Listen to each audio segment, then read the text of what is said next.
Mesdames, Messieurs, peuple congolais, au Congo-Brazzaville, l'Église catholique est-elle l'auxiliaire de la dictature de Sassou Nguesso? Et pourquoi faire? La problématique ici posée est à la fois politique, morale et sociétale au regard d'une dictature qui ne cesse d'entraîner et de conditionner d'ailleurs l'Église catholique et la spiritualité congolaise vers le bas, c'est-à-dire vers l'immoralité et l'abîme de la société congolaise tout entière. Mesdames, Messieurs, peuple congolais, pour qu'une société fonctionne normalement, elle a aussi besoin d'un côté de repères moraux et de l'autre des valeurs et de leur transmission intergénérationnelle. Parmi ces repères, on peut citer 1. La moralité, 2. La foi, 3. La spiritualité, 4. Le bon sens, 5. L'empathie, 6. La paix des cœurs et des esprits, 7. Les rapports à l'autre, aux traditions, les rapports avec sa culture et les cultures du monde aussi, les rapports avec sa propre communauté et d'autres communautés aussi. Et n'oublions pas les rapports avec la société et voir la civilisation à laquelle l'on appartient. Quant aux valeurs, je pense tout naturellement aux valeurs d'abord de liberté, de dignité, de justice, du courage, de devoir de mémoire. Oui, les devoirs de mémoire. Parce qu'un peuple qui n'a pas de mémoire collective sera toujours dans la récurrence des mêmes erreurs. Et on parle aussi des valeurs de l'intégrité physique et de l'autonomie de la personne humaine. On pense aussi au caractère sacré de la vie humaine et du contenu social, moral, philosophique et politique du but même de la condition humaine et voire existentielle. L'accès à l'eau potable, à l'énergie, aux soins, à sa spiritualité, au bien-être et tout compagnie. Mesdames, Messieurs, peuple congolais, la pratique et la transmission des repères et des valeurs précitées sont les deux vertus du bon fonctionnement d'une société, ou plutôt d'une société meilleure. Or, le dictateur Denis Sassou Nguesso et l'Église catholique sont aujourd'hui fichés aux yeux de la conscience ou de l'opinion nationale congolaise, libre, comme faisant partie de la même écurie et de la même oligarchie immorale et dissolue. Mesdames, Messieurs, peuple congolais, pourquoi en sommes-nous arrivés là? La problématique porte à examiner des éclairages d'abord anthropologiques sociales, puis psychanalytiques et enfin morales et sociétales à l'échelle individuelle et collective congolaise. Mesdames, Messieurs, peuple congolais, nous, Africains, puis Bantous et enfin Congolais, nous avions une anthropologie sociale qui n'est pas bonne. Elle est mauvaise. Et pourquoi? Parce que nous sommes individuellement et collectivement comme prédisposés à la soumission. La soumission faisant partie de la palette de nos émotions. Donc, la joie, la peur, la colère, etc. La soumission fait partie de nos émotions. Or, on ne peut gérer continuellement sa foi, ni sa moralité et encore l'empathie, etc., que par des émotions. Chez nous, c'est récurrent. Cela veut dire que les émotions sont au-dessus de la raison. Mais quand les émotions sont au-dessus de la raison, vous connaissez bien les impacts. Et pourquoi? Parce que la moralité, la foi et l'empathie sont en rapport avec notre conscience. Cette conscience est à la fois psychologique et morale. Psychologique parce qu'elle est en rapport avec la raison. Il n'y a rien de plus élevé dans la vie que la raison, disait déjà Emmanuel Kant au XVIIIe siècle.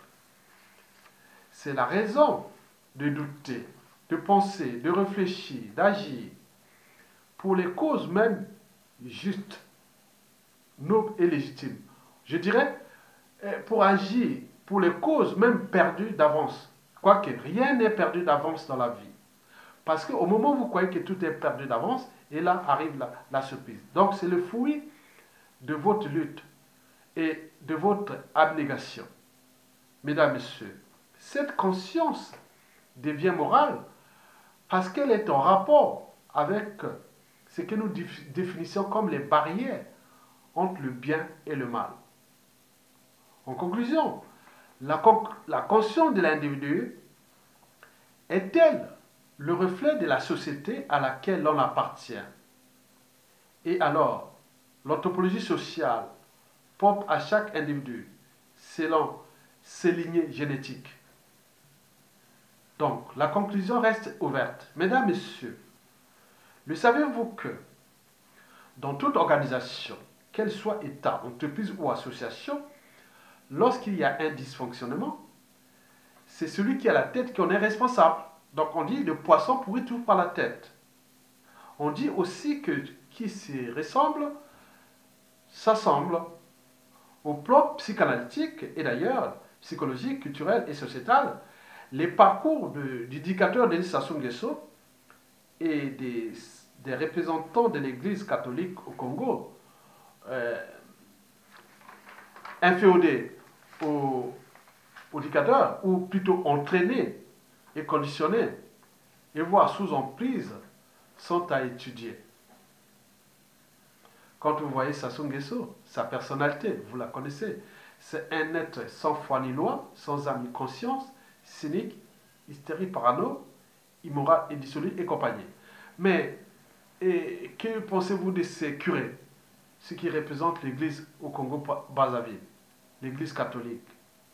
Ont-ils les mêmes parcours psychanalytiques ou psychologiques?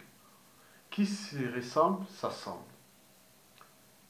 Mesdames, Messieurs, peuple congolais, oui, au Congo-Brazzaville, des curés sont devenus des auxiliaires ou serviteurs volontaires d'une tyrannie antisociale et criminogène.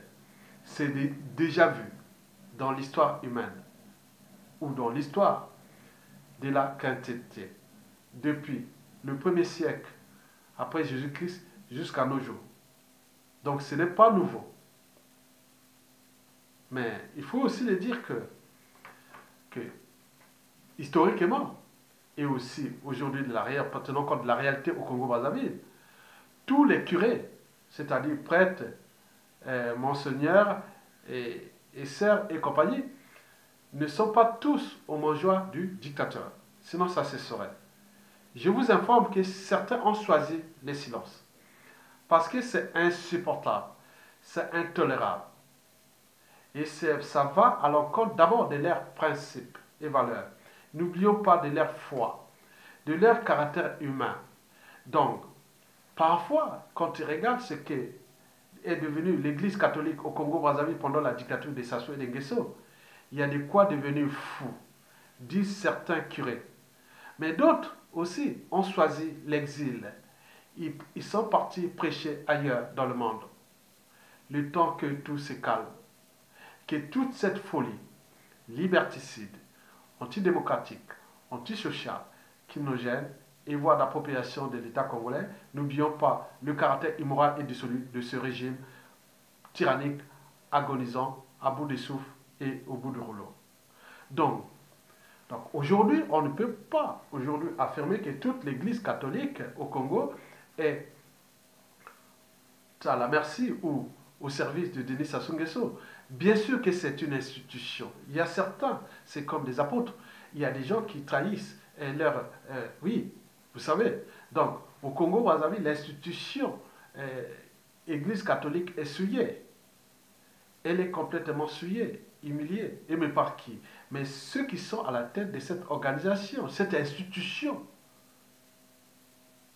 Parce que je vous ai dit que toute nation, toute société a besoin de repères. Mais les repères qui sont spirituels au Congo-Brazzaville, représentés par l'Église catholique aujourd'hui, sont aujourd'hui complètement abîmés.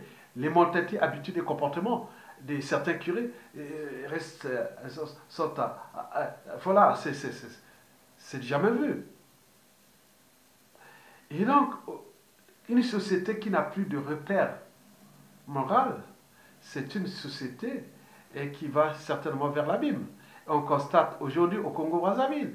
Je vous dis que quand on parle de repères, bon, il y a aussi des repères intellectuels, des repères philosophiques, on parle des repères sociaux et des repères, et surtout spirituels, et je reviens là. Parce que nous, quelque part, dans notre bien-être, je vous l'ai toujours dit que le cerveau humain, nous ne contrôlons que 30% de notre cerveau humain. Le reste est dans l'irrationalité. Et donc, l'humain a besoin de quelque part où il peut au moins se dire que, bon ben, tenons compte des précisions de la vie et trouver quelque chose là où il peut reposer son âme, son esprit. Parce que la spiritualité, la foi, oui, si vous n'avez plus la spiritualité ou la foi, c'est comme votre corps devient comme une ampoule sans électricité, un ordinateur sans programme, c'est comme un avion sans pilote. Donc on a besoin de cette spiritualité, de cette foi. Parce que le corps je suis le physique que vous voyez. Il est biodégradable si à un moment où je meurs. Mais moi, au moment que je meurs, c'est mon esprit, mon âme qui est là. Donc sauver l'âme et l'esprit. Mais il me semble que l'âme et l'esprit au Congo est complètement abîmé. Mais par qui? Mais déjà par ceux qui sont censés représenter ces valeurs, ces repères moraux. Une société qui n'a plus de repères moraux est une société en danger. Bien entendu que les curés, l'Église catholique, pourra être traité pour non-assistance à personne en danger moral et spirituel. Mesdames, Messieurs, peuple congolais, la problématique sociétale congolaise porte à examiner des éclairages concernant le tribalisme cultuel et bien au-delà. Mais la question que je me pose, quand on est un homme de foi, quand on a choisi Dieu ou servir Dieu, est-ce qu'on peut être à la fois l'homme de Dieu et aussi tribaliste? Le tribalisme en Afrique, c'est pire que le racisme. Donc, le tribalisme politique au Congo est bien connu de tout le monde, mais on oublie souvent aussi le tribalisme culturel. Sassou Nguesso, c'est un gars du Nord, Congo-Brazzaville, et de la région de la Kivette, ma région aussi. On a pu, par exemple, constater que la plupart des curés de l'Église catholique sont d'une docilité sans borne envers le dictateur Denis Sassou Nguesso par le simple fait qu'il est d'appartenance nordiste ou de la Kivette. Alors que ce même dictateur Sassou Nguesso a fait du mal à tout le peuple congolais, à tous les âmes et esprits. Mais alors là, se pose le problème de la foi. Est-ce que ces gens ont-ils la foi? Est-ce qu'ils représentent-ils Dieu? Et donc, je ne sais pas, pendant le purgatoire, il ne va pas qu'il concerne l'éducateur Sassou Nguesso, mais certainement, il concernera aussi eux, les derniers jugements, le purgatoire. Parce que je ne peux pas comprendre que à l'inauguration le 10 mars 2019, les hommes d'église viennent faire l'apologie d'une tyrannie agonisante à bout de souffle, antisociale, criminogène et compagnie. Mais donc, se pose un problème de repère. Parce que si la société, oui, on peut faire du mal à tout le monde, massacrer, tuer, et tout le monde, les curés viennent vous adorer. Donc, certains peuvent interpréter, voilà, Sassou Nguesso et cette église catholique au Congo, ils sont devenus l'incarnation du mal, du satanisme et des satans. Ça, c'est en Afrique. Parce que nous, au Congo ou en Afrique, on n'a pas encore franchi les barrières de la raison. Et ça va très vite. Parce qu'ils ne comprennent pas comment fonctionnent ces choses-là. Parce qu'au moment où vous comprenez comment fonctionnent ces choses-là, à ce moment-là, vous pouvez avoir une part de, de philosophie. Donc, moi, je sais comment fonctionnent ces codes-là. Parce que le monde que nous vivons est régi par des règles, par des codes et des lois. Et aujourd'hui, parmi ces codes, l'Église catholique fait partie de ces codes. Et donc, moi, personnellement, moi, je suis en train d'éveiller la conscience d'abord des curés, parce que c'est votre mission. Votre mission n'est pas celui des réseaux, du lobbying et de la subordination aux esprits du mal. Bien entendu qu'au Congo, la vertu et l'intelligence est suspecte et déclassée. Et par contre, les forces de la matière, c'est-à-dire les forces du mal et du satanisme et autres, ont pris le contrôle. Et donc, on voit aujourd'hui comment la société congolaise est dans une crise morale totale. Mais bien sûr qu'une crise peut durer un certain temps. On parle de la crise de l'adolescence, de la crise de la quarantaine ou de la cinquantaine. Mais quand une crise devient durable, c'est qu'il y a un souci. Donc, il faut chercher les fondements ou même le socle de cette crise qui devient durable. Elle n'est plus une crise, elle devient le problème de repère d'une société qui est en déclassement. Et oui, et il faut aussi voir à l'échelle planétaire, c'est le même problème de repère moral et qui commence à bien poser des problèmes. Donc le monde est-il gouverné ou dirigé maintenant par le satanisme oui, voilà, donc au niveau des repères, qu'est-ce qu'on peut dire aujourd'hui? Donc au niveau aussi de cette anthropologie culturelle ou du tribalisme culturel, on peut aussi repenser aussi, par exemple, le racisme. Est-ce qu'on peut être homme de Dieu et à la fois être raciste? C'est le problème.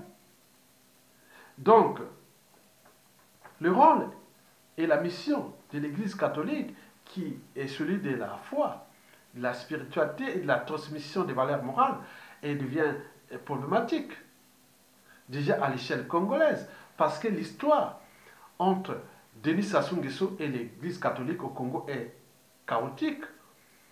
On a assassiné un cardinal au Congo-Brazzaville pendant Sassou Nguesso. Vous connaissez l'histoire de Pie XII, dont les archives seront ouvertes certainement en 2020 par le pape François Ier. Pie XII, c'est le pape de la Seconde Guerre mondiale. On parlait d'antisémitisme, de collaboration avec le nazisme et tout compagnie. Tout est problématique, mais les archives seront ouvertes. Mais que serons-nous aussi des archives de l'Église catholique au Congo-Brazzaville? Et donc, tout est ouvert. Mesdames et messieurs, peuple congolais, oui, je parle de repères. Une société a besoin de repères. Parce que sans repères, c'est comme un ordinateur sans programme. C'est comme une ampoule sans électricité. C'est comme un corps sans âme ni esprit. Donc nous n'en voulons plus. Donc, mais Sassou Nguesso est encore là. Et savez-vous que Sassou Nguesso est devenu le financier de l'Église catholique au Congo? Il construit des églises. Souvent, la dernière a été construite dans son village, à Edou, et même porte le nom de Notre-Dame, Edith Bongo, sa défunte fille. Est-ce que sa défunte fille fut une sainte? Comment porter le nom d'une église par un profil et qui aujourd'hui au niveau de l'opinion nationale est douteux? Donc, c'est un mélange des genres. 90% des curés au Congo se plaignent de cette intrusion ou de cet abus de pouvoir, la dictature de Sassou sur l'Église catholique. Mais alors, que fait l'Église catholique? Que fait le Vatican? On nous signale que le Congo-Brazzaville, la dictature de Sassou Nguesso, est aussi l'un des financiers des réseaux catholiques du Vatican. Donc, on ne peut pas être du juge et parti. Donc, vous imaginez. Donc, il faut comprendre comment fonctionnent ces choses. On ne peut pas tout vous dire comment fonctionnent ces choses-là. Je vous informe que sur 100% de ceux qui font l'église au Congo-Brazzaville, bon, surtout, il faut le dire que l'église catholique, on parle des 60% des nordistes qui servent le régime, contre 30% des sudistes. Bien entendu, ils ont pris la leçon depuis l'assassinat du 22 mars 1977 du cardinal Émile Biaïda. Donc, les curés dans le sud du Congo, on l'a tous. Je parle des géopolitiques nord-sud au Congo. Et les curés du nord sont obligés de se soumettre au dictateur et qui les nourrit et qui s'occupe d'eux. Ceux du sud, oui, sont laissés pour compte. D'autres ont choisi les mangeoires de Sassou. On parle de 30%. Et certains, c'est-à-dire plus de 70%, sont soit terrés comme des rats ou en exil. Est-ce que vous allez diriger une société dans ces conditions? Ça pose bien des soucis. Mais on se demande aussi, est-ce que le même état d'esprit entre politique et religion au Congo n'a pas aussi existé pendant le pouvoir des Lissouba, par exemple entre 1992 à 1997? Et donc, c'est des questionnements qu'il faut toujours se poser. Savez-vous qu'on a eu la Saint-Barthélemy au Congo-Brazzaville au XXe siècle, quand le premier président congolais, l'abbé Fivet Youlou, était catho, quand il a perdu le pouvoir après la révolution des 13-14-15 août 1963, il fut remplacé par Alphonse Sambadeba, qui fut lui aussi qui était lui un protestant. Mais on a parlé des assassinats des intellectuels hauts fonctionnaires congolais. On parle de Pouambou, Matiokota, Massueme, et il y aurait eu un rescapé qui est toujours là entre la Côte d'Ivoire et la France. Il s'appelle Paul Kaya, qui aura aujourd'hui la 80. Et voilà. Donc, vous imaginez. Donc, l'anthropologie sociale congolaise n'est pas bonne. Donc, avoir cette part d'analyse, il faut aussi voir qu'il y a eu quelque chose qui n'a pas marché. Parce qu'au gré des pouvoirs, et le pouvoir politique a toujours cherché à contrôler l'Église. Et surtout, nous parlons d'un pays laïque, mais en réalité, il s'agit bien sûr d'une république bananière religieuse, où l'Église va en fonction des régimes qui soient au niveau géopolitique. Le tribalisme politique n'est pas loin, le tribalisme culturel n'est pas loin. On mélange tout et donc ça devient un problème et qu'il faut tout repenser. Mesdames, Messieurs, donc vous venez de comprendre que si vous avez l'esprit d'analyse, parce que demain, dans les médias, réseaux congolais, à la télévision haute, si Sassou Nguesso partait, il faudra tout remettre en cause et aussi gérer ça de manière objective, ce qui s'est passé depuis 1959 à nos jours. Parce que c'est pas Sassou n'a su que subtiliser les erreurs du passé. Bien sûr qu'il a amplifié. Et quand on parle les rapports entre la politique et l'Église au Congo, tout le temps le malheur du Congo c'est sous Sassou Nguesso. On oublie aussi que Sassou Nguesso c'est un pion de la France-Afrique et qui a été placé là, qui a déclassé tout le monde par procuration, au service d'abord de ses propres intérêts et aussi du rang mondial de la France. Et que nous ne sommes pas capables de prendre nos responsabilités. On cherche maintenant l'Église. Et avant tout, c'était les politiques, et c'est l'Église, et maintenant les armées, personne ne prend les responsabilités. Regardez ce qui vient de se passer en Algérie, parce qu'un peuple qui essaie d'obéir et perd sa qualité de peuple. Et regardez, le peuple algérien a pris ses responsabilités. Et il y a des religieux en Algérie, même si c'est majoritairement musulman, et aussi il y a des chrétiens et juifs et compagnie. Bon, ben, ils ont pris les responsabilités. Mais pourquoi nous ne prenons pas notre responsabilité, on reste toujours sur les boucs émissaires? Mesdames, Messieurs, peuple congolais, en terminant, je vous dis simplement que vous devez élever la raison à la place des émotions. Savoir juger par soi-même et pouvoir gérer soi-même son cerveau. Et avoir à l'esprit le son d'analyse, de doute, de pensée. Et oui, la religion, bon, oui, nous avions, aujourd'hui, si on pouvait répartir la religion au Congo, il y a 50% des cathos, alors qu'ils en étaient plus de 90 il y a 50 ans. Bon, nous avions aujourd'hui les protestants qui couvrent au moins 30% des protestants. Et il reste quand même 15% de musulmans. Et n'oublions pas les 5% des évangélistes, témoins de Jéhovah et toutes les crus. Voilà. Donc c'est la répartition. Donc l'Église catholique est en train de perdre son poids au Congo-Brazzaville. Mais qui? À cause de qui? C'est Sassou Nguesso.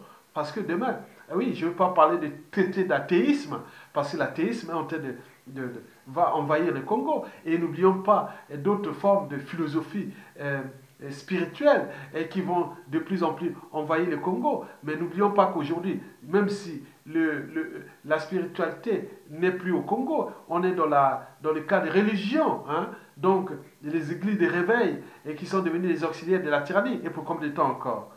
Mesdames, Messieurs, donc, nous vous préparons à la suite euh, euh, de la fin de la dictature qui est déjà annoncée.